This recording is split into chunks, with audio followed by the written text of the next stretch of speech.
If you're a real estate agent and you want to get more seller leads and listings, this new real estate marketing strategy is working better than anything I've ever seen after working with hundreds of realtors over the last 7 years. Now, what is the new strategy and why does it work so well? Let's take a look at outside of the real estate ecosystem for a second. Mark Zuckerberg, you probably noticed that basically last 5 to 10 years he's been being called lizard. Everybody is being like, who's this guy? Like, why is he so shy? Why is he so kind of autistic almost in a sense, and why is this person so weird? Now recently though, if you have seen him over on social media, he's been having Brazilian jiu-jitsu training, he's been at the UFC fights, he's been at different podcasts, he's had a couple of viral videos, and basically what happened is that Zuckerberg went from this alien, this weird person that nobody was able to relate to a lovable billionaire who's very relatable to all of these people in the span of 18 months. So which is basically just a very, very short time. So recently Apple released their new headset, which is the Apple Vision Pro,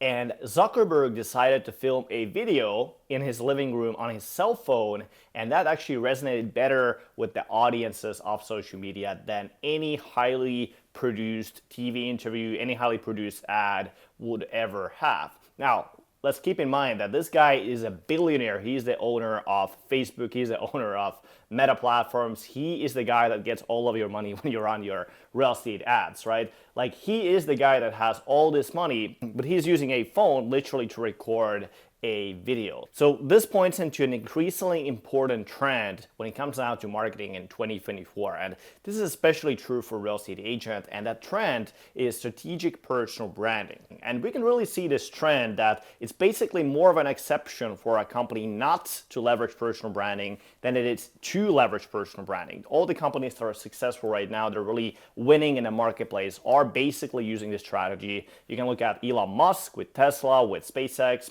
We can look at Sam Altman, so the founder of OpenAI. This is the company that built ChatGPT. We can look at Brian Chesky from Airbnb. We can look at the consumer market. We can look at the chocolate market, example, with the Hershey's bar. Back in the day, nobody would think that product would ever go away or ever lose to a competitor. Now we're seeing Mr. Beast grabbing that market share with the Feastables bar. Also, same thing on the soft drink market. So we can look at products like Powerade. This is the product that's been on the market for decades. They're losing market share to Prime, which is a product made obviously by Jake Paul. So obviously all these consumer brands also start to slowly but surely lean into personal branding as well and just taking the market share to a rocket-like pattern. But why is this personal branding approach really winning in the marketplace right now? Well, number one, it is really what gets message out into a world, because a lot of times if you are a corporate brand, right, let's say you have a chocolate bar, it is an inanimate object. It is something like a chocolate bar,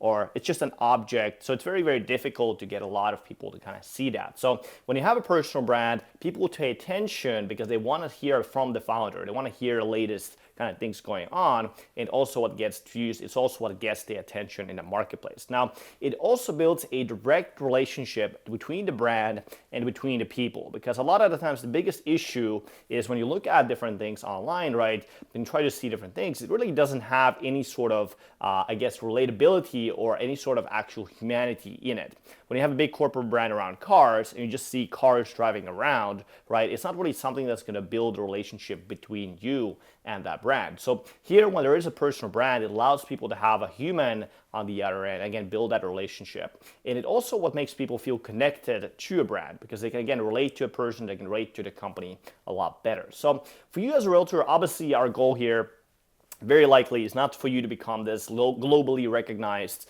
personal brand. So having millions of views, millions of followers, and become become a person that's worth hundreds of millions of dollars or billions of dollars through a company like that.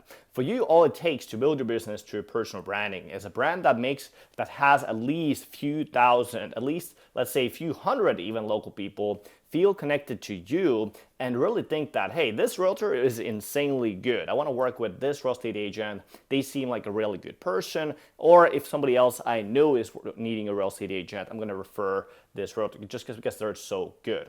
And when you have that, you basically have a moat around your business. You have an untouchable competitive advantage over all these other agents who are still sending out generic market updates, or who are still kind of knocking on the doors, or still doing the newsletter, still spamming salesy stuff on social media.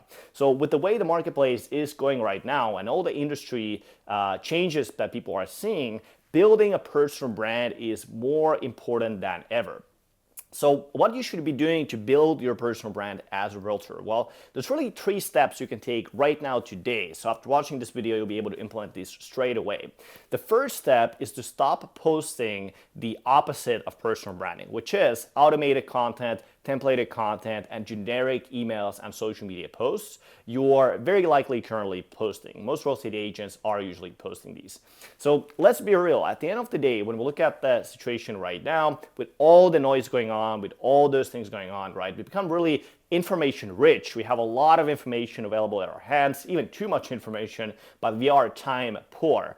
And as a result of that, our old method of judging products and services, which kind of what happened back in the 60s, 70s, 80s, 90s, even 2000s, when we kind of looked at a product and we started comparing the benefits, and then we started comparing the downsides, and we started comparing the features. Okay, what are these little features, right? That just no longer work. We just don't make decisions that way anymore because we don't have the time to compare all the products, all the services, etc. And back in the day, salespeople would actually use this. They would use information, right, as a tool in the sales process. If you go to buy a car, they would give you some information, right? But they would not tell you that, okay, back 2 miles from here, right, there will be a car shop, or get the same car for cheaper, right? They will not tell you. But now all this information is just readily available online. You can go ahead, go online, it's just all there. And buyers are actually even more informed oftentimes than the salesperson is about the process. So today we have choices, and we base these choices on symbolic attributes rather than features and benefits. So when it comes down to real estate marketing, if you're just giving information, if you're just providing benefits, right, it's a lot like shouting from the crowd. You're just trying to shout, but there's thousands of people also shouting the same thing. And that's something that makes you stand out from all these thousands of real estate agents. And even worse, you often may appear even invisible if you try to run that strategy, because nobody simply cares. It's something that you can find already online, right? There's nothing that really is something that they couldn't already know if they wanted to, right? So the questions that homeowners ask are things like, hey, what does this realtor look like? Like, what is the realtor's background? Who's this person? Like, what college did they go to? Or where they're originally from? What kind of people work with this real estate agent? What kind of tribe will I join if I work with this realtor? What are other people saying about this realtor? And finally, who is this real estate agent? It's like, what is their background? Like, who is this person? These are the types of questions that the homeowners actually want to know, and the homeowners are actually going through their minds before they make that decision about hiring you as a real estate agent or somebody else. Because the thing is, if they can trust the realtor, if they can trust you, they can really actually book the listing appointments just from online, and they can worry about the specific benefits, the features, all those different things when they are on that listing appointment with you, right? That's the whole point of working with you. So the degree of trust the homeowner feels about working with you, rather than those features and benefits, will determine whether they work with you or not. And that's exactly what you want to get when it comes down to your marketing. That's what you want to have as a bedrock of your marketing, is to create trust. And trust is going to be ultimately the shortcut to that buying decision, to working with you. And that's going to be the bedrock of the modern real estate marketing you want to be building. So this applies to all the things that you probably are doing right now, which is generic newsletter emails you get from your brokerage, keeping current matters of software if you're using that for social media posts, just sold, just listed posts, random videos you're resharing on Facebook, all these types of things, different things. So number one, obviously you're going to save all of that money, but I'm not spending that on there. But really you're going to avoid all the harm that it makes, because all the harm that it makes, it really just makes you look like a spammer. So having worked with hundreds of realtors for the last 7 years, helping them build a brand, helping them really allow to generate those listings, I've really never seen anybody get any listings with those automated tools or any of those automated content things. So the first step to building a brand is really just to take out the trash. And when we've taken out the trash, we have a clean slate to build your brand upon. Now, at this stage, you want to get clear on two different things. So number one is how you want to get known. How do you want people to think of you when they think about you as a realtor and as a person? And number two is who you want to be appealing to. These are really the clients you want to attract. Who do you want to get as your clients? And what are those homeowners like? What are those people like? So that this way you're able to craft your content strategy that's going to be resonating with your ideal clients, but it's also going to be in alignment with what you actually want when it comes down to people thinking about you. Now, the second step to building a personal brand is to look at your personality type, look at your weaknesses, and look at your strengths. And what I mean by this is really understand the dynamics of these different social media platforms and pick a platform that you're primarily going to use to grow your brand upon. Let's say you're somebody that's more extroverted, you like talking, you like to be in front of people, right? Well, in that case, content like video content is probably going to be the one you want to focus on. In that case, still, there's going to be short form content, and then there's also going to be long form content, both of these things that you can focus on.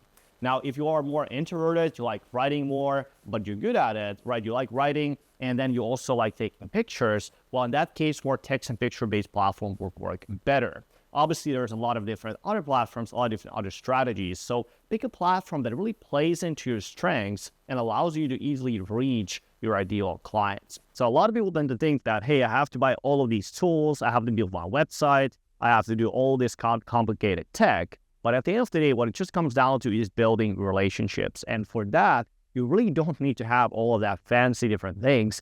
All you need is to be able to build those relationships online with even one platform really, really well. If you do that well, with a proper strategy, proper structure, and really proper intent, when you do that, and maybe even get some help with that, you're easily going to get the results that you're looking for. But really the biggest mistake you can make as a realtor is try to have like all these random different things, all these different platforms, trying to get great on. Because at that point, you're just going to wear yourself too thin. You won't really have anything that really works. You have a bunch of things that are like very, very average. So really being great on social media and to get those deal clients you want to attract, you have to pick a strategy, have to pick a platform and commit to it for a long period of time and then master that one individual strategy. And now at this point, you're ready to start creating content and ready to start posting content that builds relationships, positions you as the authority, and most importantly, gets local people to want to hire you and sell their houses together with you. Now, you're ready to start marketing in a way that allows you to double or triple your GCI over the course of the next 12 months.